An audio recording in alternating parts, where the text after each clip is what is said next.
తాకట్టులో ఉన్న బంగారాన్ని విడిపించి ఆ రోజు ఆన్లైన్ రేటుకే మేము కొంటాం. Sharma gold company. నమస్కారం, వెల్కమ్ టు సుమన్ టీవీ. ఇవాళ మనతో పాటు ప్రణవానంద ప్రభుజీ ఉన్నారు. హరే కృష్ణ ప్రభుజీ, ఎలా ఉన్నారు? చాలా సంతోషం. వ్యూవర్స్ అడిగిన కొన్ని క్వశ్చన్స్ కామెంట్స్ రూపంలో ఉన్న వాటిని మాత్రమే మీ ముందు ఉంచాను. కానీ ఇవాళ మీ వీడియోస్ చూసి చాలా వరకు పరివర్తన చెందినటువంటి కొంతమందిని తీసుకొచ్చాను. వీళ్ళు ఏంటంటే చాలా సందేహాలు ఉన్నాయి మాకు, మేము డైరెక్ట్గా ప్రభుజీతో మాట్లాడాలనుకుంటున్నామని ఎప్పటి నుంచో అడుగుతున్న వాళ్ళే. మరి స్టార్ట్ చేద్దామండి. తప్పకుండా. అలాగే, ముందుగా నేను చాలా టెంపుల్స్కి వెళ్తుంటాను. సో ఏంటంటే అక్కడికి వెళ్తే విఐపి టికెట్ ఒకటి ఉంటుంది, నార్మల్ టికెట్ ఒకటి ఉంటుంది కదా సార్. నార్మల్ పర్సన్స్ వెళ్ళడానికి అది 100 విఐపి టికెట్ వాళ్ళకి తొందరగా దర్శనం అవుతుంది, నార్మల్ పర్సన్స్ వాళ్ళకి తొందరగా దర్శనం కాదు. దానికి ఏమన్నా చెప్పగలుగుతారా? మనము కొన్ని ఆలయాల్లో ఆ వ్యవస్థ ఉన్నది, వీ కెనాట్ డినై ఇట్. ఇప్పుడు వెంకటేశ్వర స్వామి దగ్గరికి వెళ్ళామనుకోండి, 300 రూపాయలు స్పెషల్ దర్శనం టికెట్ ఉంటుంది. తర్వాత సామాన్యులు వస్తారు, నడకదారి వాళ్ళు వస్తారు. ఇప్పుడు భగవంతుడి దృష్టిలో అందరు సేమే అండి. ఆయన ఏమి వీళ్ళు 300 వల్ల ఇంకో ఎక్స్ట్రా కృపిస్తా, వీళ్ళు నడుచుకుంటూ వచ్చారా పర్వాలేదులే వీళ్ళని లాస్ట్ చూస్తా, అలా ఉండదు కదండి. స్వామి ఎప్పుడు సేమ్ అనుగ్రహం, అందరికీ ఒకటే విధంగా భగవంతుడు భావన ఉంటుంది. కానీ ఒక వ్యవస్థ, ఇప్పుడు కొంతమంది మేము ఫ్రీ దర్శనానికి వెళ్ళినప్పుడు కొంతమందిని అడిగాం, మీకు ఏదన్నా అంటే ఎందుకోసం మీరు ఫ్రీగా దర్శనం చేసుకుంటున్నారు, 300 టికెట్లు ఎందుకు కొనుక్కోలేదు? మాకేం పర్వాలేదండి, మేము లైన్లో హాయిగా గోవిందనామాలు చెప్పుకుంటాం, ఇక్కడ వేడివేడిగా బిసిబల్లి బాత్ ఇచ్చారు, ఇప్పుడే తిన్నాం, మేము కాఫీ తాగాం, టాయ్ తాగాం, ఇక్కడ పిల్లలు పడుకున్నారు, నేను కూడా పడుకుంటాను, రేపు పొద్దున్న లేసి స్నానం చేసి దర్శనానికి వెళ్తాం. అంటే మీకేమి కష్టం కలగట్లేదు కదా? కష్టమేముంది, ఇంత బ్రహ్మాండంగా ఉంది, దేవుడి సన్నిధిలో గలపగలుగుతున్నాము అని కొంతమంది చెప్పినారు నాకు. దాంతోపాటు కొంతమందికి ఇబ్బంది అవుతుంది. సపోజ్ కొంతమంది ఫస్ట్ విఐపీలు అందరినీ పంపించేశారు, దాని తర్వాత ఇది. ఈ వ్యవస్థ ఎక్కడ లేదు చెప్పండి. మీరు ఎప్పుడైనా క్రికెట్ చూడడానికి వెళ్ళారనుకోండి, విఐపీ సీట్లను ఉంటాయి, ఫ్రంట్ కారిడార్ సీట్లను ఉంటాయి. సినిమా థియేటర్కి వెళ్ళారా మీరు, రిక్లైనర్ సీట్లు ఉంటాయి, బాల్కనీ థియేటర్ సీట్లు ఉంటాయి. అందరికంటే తక్కువ పెట్టిన వాడి ఫస్ట్ సీట్ ఇస్తాడు, వాడు ఇలా చూడాలి సినిమాని. అందరికంటే ఎక్కువ కాస్ట్లీ టికెట్స్ అన్ని కొద్దిగా వెనకాల ఉంటాయి, అక్కడ నుంచి హ్యాపీగా వాడు రిలాక్స్ అయ్యి చూస్తూ ఉంటాడు. అన్ని చోట్ల ఉన్నది కదా ఈ సిస్టమ్. ఆ సిస్టమ్ని మరి దేవుడి దగ్గర ఎందుకు, అన్యాయం కదా అని చాలామందికి మనసులో బాధ వస్తుంది. కానీ మీరు చూసారనుకోండి, కొంతమందికి సమయం ఉంటుంది, కొంతమందికి డబ్బులు ఉంటాయి, కొంతమందికి త్వరగా దర్శనం కావాలని ఉంటుంది, కొంతమంది వాళ్ళు చేసే సర్వీసెస్, ఇప్పుడు పొలిటీషియన్స్ ఉంటారు, వాళ్ళు ఎంతసేపు అని లైన్లో ఉంటారు, వాళ్ళకి ఇంకా బిజినెస్లు ఉంటాయి కదా, ఏం చేయాలి అని. కానీ ఒక ఓవరాల్ మంచి మూడ్ అని అంటే, మీకు కొన్ని ఆలయాల్లో దక్షిణాది ప్రదేశాలలో అలా విఐపి టికెట్స్ ఉంటాయి. మీరు పూరి జగన్నాథ్ వెళ్ళారా ఎప్పుడైనా? అందులో విఐపి లేడు, ఎవరు లేడు, అందరిని వేసి తొక్కేయటం అంతే. అక్కడ ఏం తారతమ్యం ఉండదు, ఎవడొచ్చినా అదే లైన్లో వెళ్ళాలి, అదే లైన్లో బయట రావాలి. మేము అయోధ్య రామ మందిర ప్రతిష్టకు ఉన్నాం మేము అక్కడ. ఆ రోజు జనవరి 22వ తారీఖున, ఆ రోజు దర్శనం వెళ్ళే సమయానికి మేము మళ్ళీ బయటకు వస్తామా లేదా తెలియని పరిస్థితిలో ఉండే మేము.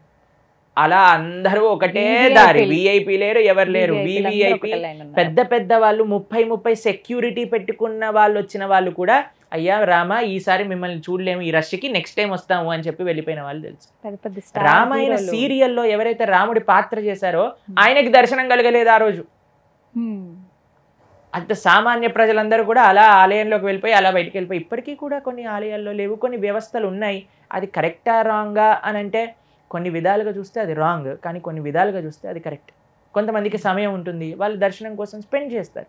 కొంతమందికి డబ్బులు ఉన్నాయా, నేను ఉండలేను, త్వరగా దర్శనం చేసుకుంటారు. అలాగే వికలాంగులకి సపరేట్ లైన్ ఉంది తిరుమలలో, వాళ్ళు తొందరగా, ఎవరెవరి కన్వీనియన్స్ బట్టి వాళ్ళు. ఈ వ్యవస్థలో కొద్దిగా అలాంటి తప్పులు ఉండొచ్చు, కానీ భగవంతుడి దృష్టిలో తప్పు ఉండదండి. ఆయన విఐపి దర్శనంలో కళ్ళు కొద్దిగా ఇలా పెద్దగా చేసి, ఫ్రీ దర్శనంలో కొద్దిగా కళ్ళు కిందగా చేసి, ఆయన ఏదో బిజీగా వీళ్ళు ఫ్రీ వాళ్ళే, పద్మావతి నువ్వు చెప్పు, అలా ఏమి ఉండదు ఆయన దగ్గర. ఎవరు వచ్చినా అలానే నవ్వుతూ ఉంటారు, ఎవరు వచ్చినా అదే అభయహస్తాన్ని ఇలా పట్టుకొని ఉంటారు, అందరికీ ఒక విధంగా ఆశీర్వదిస్తూ ఉంటారు. కానీ మీకు ఒక విషయం చెప్పనా అండి, కష్టపడిన వాళ్ళకి ఇంకొక రవ్వ ఎక్కువ కృపనే భగవంతుడు అందిస్తాడండి. ఇప్పుడు మీకు ఎవరైనా మీ పుట్టినరోజు రోజు ఒకళ్ళు కార్డ్ షాప్లో చాలా ఫ్యాన్సీ గ్రీటింగ్ కార్డు కొని మీకు ఇచ్చారు, కానీ ఒక పిల్లవాడు 5 రోజులు కూర్చొని స్కెచ్ పెన్తో డ్రా చేసి మీ ఫొటోస్ అన్ని కలెక్ట్ చేసి నీట్గా పెట్టి ఫ్లవర్స్ కొనుక్కొని బొకేలా అరేంజ్ చేసి తీసుకొని మీకు ఇచ్చారు. మీరు ఎవరి గిఫ్ట్ చూసి ఇంప్రెస్ అవుతారు? ఎవరైతే కష్టపడ్డారో, ఎవరైతే ఎక్కువ సమయాన్ని వెచ్చించారో, ఎవరైతే ఆ ప్రేమని ఇన్వెస్ట్ చేశారో వాళ్ళపైనే కదా ఎక్కువ గొప్ప చూపించేది, వాళ్ళకినే కదా ఎక్కువ మీకు నచ్చేది. భగవంతుడు కూడా అంతే అండి. ఆ కష్టము ప్రేమగా మారుతుంది. ప్రేమ ఉంటేనే కష్టపడతాం, లేకపోతే ఎందుకు కష్టపడతామండి? కాబట్టి నిజంగా చెప్పాలి అని అంటే వివిఐపి దర్శనం చేసుకునే వాళ్ళకి ఎక్కువ సుకృత, ఫ్రీ దర్శనంలోకి వెళ్ళే వాళ్ళకి ఎక్కువ సుకృత అంటే ఫ్రీ దర్శనంకే ఎక్కువ సుకృతి. ఎందుకు తెలుసా?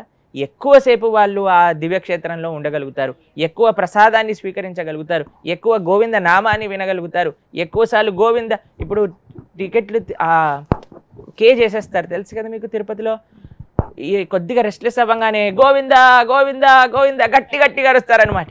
తర్వాత మళ్ళీ కొద్దిగా శాంతి అయిపోతుంది, పక్కన వాళ్ళు వెళ్ళిపోగానే మళ్ళీ గట్టిగా అరుస్తారు, మళ్ళీ మెల్లగా అయిపోతుంది. తర్వాత మళ్ళీ మన టర్న్ వచ్చినప్పుడు మళ్ళీ గోవింద, కోపం వచ్చినా గోవింద, బాధ వేసినా గోవింద, ఆనందం వేసినా గోవింద, దగ్గరికి వెళ్తున్నామని గోవింద. ఎంత సుకృతి చెప్పండి. కాబట్టి at the end of the day VVIP వాళ్ళు ఎంతసేపు ఉంటారు? ఒక 10 నిమిషాలు ఉండి పరిగెత్తుకుంటారు. వాళ్ళకి ఎక్కువ అదృష్టమా?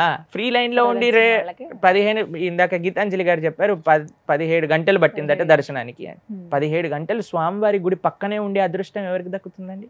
అది మాత్రం నిజం అండి. కాబట్టి మనము ప్రపంచాన్ని ఏ దృష్టితో చూస్తే మనకు అలా కనిపిస్తుంది. యద్భావం తద్భవతి. కానీ మనం మన మనసులో కానీ ప్రతి దాంట్లో పాజిటివ్ అవుట్లుక్ కానీ ఉండగలిగితే మనకి ప్రతి విషయంలో కూడా మంచి కనిపిస్తుంది. అంటే దేవుడి ముందు అందరూ ఒకటే, ఆయనకి అందరూ 110 పేదైనా ధనిక ఆయన.